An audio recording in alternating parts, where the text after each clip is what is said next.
Cancer क्या cancer to be 75% more deaths in India due to cancer.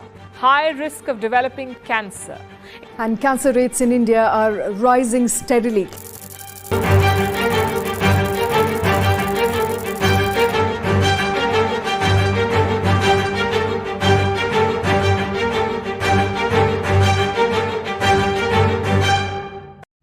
इस बीमारी के बारे में तो आपने सुना ही होगा।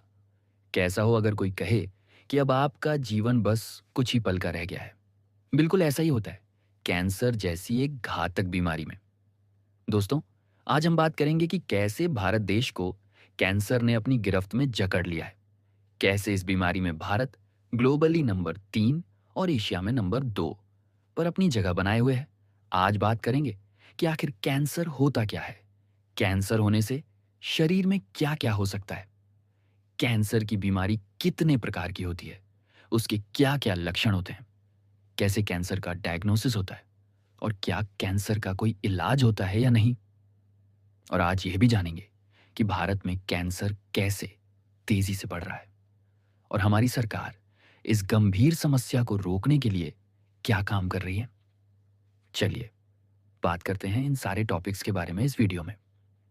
तो दोस्तों, बने रहिएगा हमारे साथ इस वीडियो के अंत तक।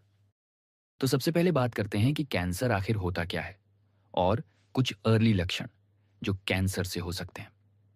जैसा कि आप लोग जानते ही होंगे कि हमारा शरीर छोटे छोटे सेल्स से बना है। हमारे शरीर के सारे ऑर्गन्स जैसे हार्ट, लंग्स, ब्रेन और बाकी सब सेल्स के ग्रुप बनाने से बनते हैं। नॉर्मली हमारे सेल्स ग्रो करते हैं, उसके बाद उनका डिवीजन होता है जिससे वो पुराने और डेड सेल्स को बदला जा सके। जब कुछ सेल्स का डीएनए डैमेज हो जाता है तब वो अपनी ग्रोथ और डिवीजन वाली जीन पर कंट्रोल खोकर लगातार डिवाइड करते रहते हैं। जब ये सेल्स लगातार बढ़ते रहते हैं तब वो एक ट्यूमर का रूप ले लेते हैं।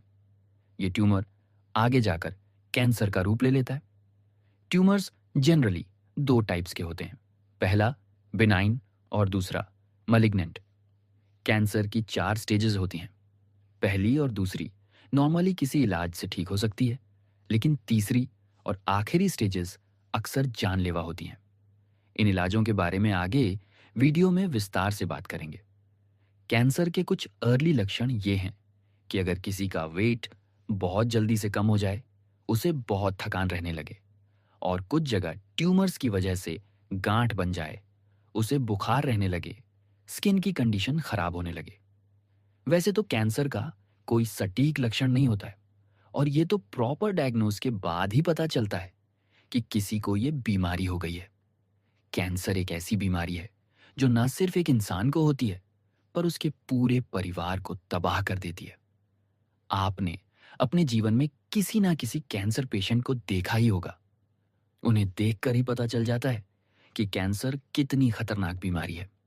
तो चलिए अब जानते हैं कि कैंसर के कितने टाइप्स होते हैं, बॉडी के ऑर्गन्स के हिसाब से इन्हें क्या क्या नाम दिया गया है और कैंसर का डायग्नोस कैसे होता है। जैसा कि मैंने आपको पहले भी बताया है कि ट्यूमर्स 2 टाइप्स के होते हैं, जिसमें से पहला यानी बेनाइन ट्यूमर नॉन कैंसरस होता है। कहने का मतलब ये है कि बेनाइन ट्यूमर बॉडी के सिर्फ एक ही पार्ट में होता है और बाकी शरीर में नहीं फैलता है। बेनाइन ट्यूमर का ग्रोथ रेट भी कम होता है और इसका इलाज भी आसानी से हो सकता है, इसीलिए इस ट्यूमर को जानलेवा नहीं कहा जाता है। वहीं अगर बात करें मैलिग्नेंट ट्यूमर्स के बारे में, तो ये ट्यूमर कैंसरस होता है। मतलब ये है कि ये ट्यूमर बॉडी के एक पार्ट में होकर फिर वहां से पूरी बॉडी में फैल सकता है। मैलिग्नेंट ट्यूमर्स का ग्रोथ रेट भी ज्यादा होता है और इसके इलाज में भी काफी परेशानी आती है और इसीलिए ये ट्यूमर जानलेवा भी हो सकता है।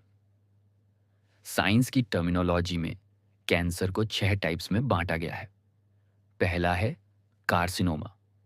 ये सबसे कॉमन टाइप का कैंसर होता है। ये स्किन और इंटरनल ऑर्गन्स के टिश्यूज में होता है। दूसरा है सार्कोमा, जो बोन्स, कार्टिलेज, फैट, मसल्स और बाकी कनेक्टिव टिश्यू में होता है। तीसरा है ल्यूकेमिया। ये ब्लड को बनाने वाले टिश्यूज में होता है, इसमें सॉलिड ट्यूमर नहीं बनते। चौथा है लिम्फोमा। जो लिम्फोसाइट्स यानी इम्यून सिस्टम के टिश्यूज में होता है। और पांचवा है सेंट्रल नर्वस सिस्टम कैंसर, जो ब्रेन और स्पाइनल कॉर्ड के टिश्यूज में होता है। बॉडी के ऑर्गन्स के हिसाब से कुछ जनरल कैंसर्स के नाम भी रखे गए हैं, जैसे breast cancer, prostate cancer, lung cancer, oral cancer, uterine cancer. Cancer के डायग्नोसिस के लिए 3 स्टेप्स का प्रोसेस फॉलो होता है। पहला, फिजिकल एग्जाम और हिस्ट्री, जिसमें लंप्स और एबनॉर्मैलिटीज को चेक किया जाता है। दूसरा, इमेजिंग टेस्ट, जिसमें सीटी स्कैन, एमआरआई, अल्ट्रासाउंड जैसे कुछ टेस्ट होते हैं, जिससे ट्यूमर का लोकेशन पता चले। और आखिर में बायोप्सी, जिसमें टिश्यू का सैंपल लिया जाता है और एग्जामिन किया जाता है एक पैथोलॉजिस्ट डॉक्टर के द्वारा, जिससे कैंसर का पक्का डायग्नोस हो सकता है। चलिए अब बात करते हैं कि कैंसर के क्या क्या इलाज होते हैं, और ये भी जानेंगे कि कैसे कैंसर को प्रिवेंट कर सकते हैं। कैंसर का ट्रीटमेंट डिपेंड करता है उसके साइज, लोकेशन, स्टेज और पेशेंट की ओवरऑल हेल्थ पर। फर्स्ट ट्रीटमेंट है सर्जरी, जिसमें फिजिकली डॉक्टर ट्यूमर को बॉडी से रिमूव कर देते हैं। ये जनरली सॉलिड ट्यूमर्स पर काम करता है। सेकेंड है रेडिएशन थेरेपी, जिसमें हाई एनर्जी रेज जैसे कि एक्स रेज का यूज होता है एक स्पेसिफिक एरिया के कैंसर को ट्रीट करने के लिए। थर्ड है कीमोथेरेपी, जिसमें पावरफुल ड्रग्स का यूज कर कैंसर को ट्रीट किया जाता है। यह अक्सर तब यूज होता है अगर कैंसर स्प्रेड हो गया हो। फोर्थ है इम्यूनोथेरेपी, जिसमें बॉडी के अपने इम्यून सिस्टम को बूस्ट करा जाता है, जिससे वो कैंसर सेल्स को रिकॉग्नाइज करे और उन्हें खत्म करे। फिफ्थ है टारगेटेड थेरेपी, जिसमें कुछ मॉलिक्यूल्स जैसे प्रोटीन्स का यूज होता है, जिससे कैंसर की ग्रोथ कम हो सके। ये ट्रीटमेंट कीमोथेरेपी से ज्यादा प्रिसाइज होता है। सिक्स्थ है हार्मोन थेरेपी, जिसमें हार्मोन्स को यूज करा जाता है जिससे कैंसर को स्लो किया जा सके। ये ट्रीटमेंट ब्रेस्ट और प्रोस्टेट कैंसर में काफी कारगर साबित होता है। और आखिर में स्टेम सेल ट्रांसप्लांट। ये ट्रीटमेंट जनरली ल्यूकीमिया यानी ब्लड कैंसर में यूज होता है। इसमें पेशेंट की बॉडी में हेल्थी स्टेम सेल्स डाले जाते हैं, जो नए ब्लड सेल्स, बोन मैरो और प्लेटलेट्स बनाने की कैपेसिटी रखते हैं। इस प्रोसेस से कभी कभी परमानेंट ट्रीटमेंट भी पॉसिबल हो सकता है। वैसे तो कैंसर का प्रिवेंशन करना हमारे हाथ में नहीं है, लेकिन कुछ बातों का ध्यान रखकर हम इसके रिस्क को कम कर सकते हैं, जैसे तंबाकू का यूज ना करना, गुटखे, सिगरेट और पान मसाला जैसी चीजों से दूर रहना, अल्कोहल का सेवन ना करना, हेल्थी और बैलेंस डाइट लेना और फिजिकल एक्सरसाइज करना। कुछ वैक्सीन्स जैसे HPV वैक्सीन और हेपेटाइटिस बी वैक्सीन से भी कैंसर का खतरा कम हो सकता है। चलिए अब बात करते आज के लास्ट टॉपिक पर, जो है कि कैसे कैंसर ने भारत देश को अपनी गिरफ्त में जकड़ लिया है। कैसे पिछले कुछ सालों में कैंसर तेजी से भारत में फैला है और हमारी सरकार इसे सुधारने के लिए क्या कदम उठा रही है। बीते पिछले कुछ साल के एग्जैक्ट कैंसर केसेस को कैलकुलेट करना तो नामुमकिन सा है, तो इसलिए हम NCRP जो है नेशनल कैंसर रजिस्ट्री प्रोग्राम को अपने सोर्स के लिए यूज करेंगे, क्योंकि ये सबसे ट्रस्टेड सोर्स है। इस रिपोर्ट में ICMR यानी Indian council of medical research ने 2016 से 2020 तक का डेटा दिया हुआ है। इस रिपोर्ट के हिसाब से साल 2015 में लगभग 11 लाख केसेस दर्ज हुए थे, जो इंक्रीज होकर एक ही साल 2022 में 14.8 लाख केसेस दर्ज हुए।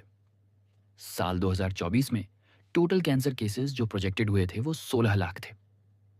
ये जो पीरियड है 2015 से 2024 तक का, इसमें कैंसर की ग्रोथ बहुत तेजी से बढ़ी है। साल 2025 में कैंसर के एस्टिमेटेड केसेस 16.5 लाख है। मर्दों में सबसे कॉमन कैंसर है lip cancer, oral cancer, lung cancer, stomach cancer और प्रोस्टेट कैंसर। महिलाओं में सबसे कॉमन कैंसर होते हैं breast cancer, cervix cancer, uterine cancer, lip और ओरल कैंसर। इस ग्राफ के जरिए आप देख सकते हैं कि एज के हिसाब से कौन सा कैंसर किस में ज्यादा होता है। चलिए अब बात करते हैं कि हमारी सरकार इस बीमारी के खिलाफ क्या क्या कर रही है, जैसे NTCP यानी नेशनल टोबैको कंट्रोल प्रोग्राम, जिससे टोबैको का यूज कम हो सके। सरकार ने Ayushman Bharat health and wellness centres भी खोले हैं, जिससे 1,50,000 सब सेंटर्स को कॉम्प्रिहेंसिव प्राइमरी केयर सेंटर्स में बदला गया है।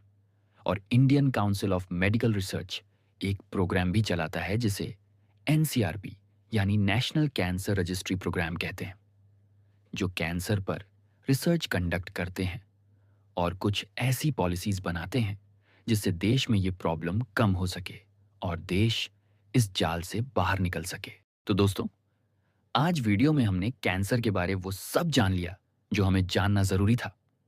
मैं उम्मीद करता हूं कि आपकी इस टॉपिक को लेकर जो क्यूरियोसिटी है उसके लिए ये वीडियो कारगर साबित हो पाए।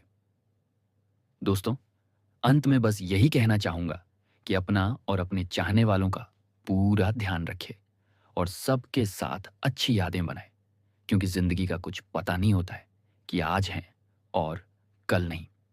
तो अगर आपको ये वीडियो अच्छी लगी हो तो लाइक कीजिएगा और शेयर करिएगा।